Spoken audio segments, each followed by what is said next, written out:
Nicaragua has started work on one of the most ambitious construction projects in Latin America. It's a waterway linking the Pacific and Caribbean, which would dwarf the Panama Canal. It will be the realization of a dream that's been in the planning for almost 200 years. 278 kilometers long, the project will cost around $50 billion, but it will also directly employ thousands of people. The construction is being run by a Hong Kong-based company and should be completed within the next 5 years. Nicaragua expects the waterway to carry 5% of the world's commerce that moves by sea, as well as dramatically boosting the country's GDP. But not everyone's happy about the waterway. Environmentalists fear the project will damage the country's ecosystem, and local farmers have clashed with police over possible eviction from their lands, even though the government's promised a just price for their properties. International consultant Adrian Salbucci thinks geopolitical interests could be behind the protests.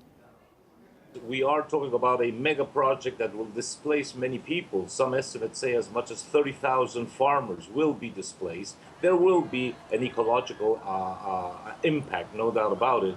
However, I think that we have to be very careful to distinguish between what is the spontaneous reaction of many of these farmers, which is probably genuine, and what may also be some, shall we say, engineering of social convulsion from foreign players, notably the United States. They have been doing that in the so-called Arab Spring, and they have been doing that throughout Latin America for many decades. From the point of view of China, it will be an alternative route for commerce and for trade, right on America's backyard. And when I say China, we're not just talking about China, we're talking about BRICS, notably Russia and China, which are the two main geopolitical BRICS partners. We have to see not just the trade implications, which are huge, and the economic implications, which are also huge, as well as the social and ecological, but much more so the geopolitical implications.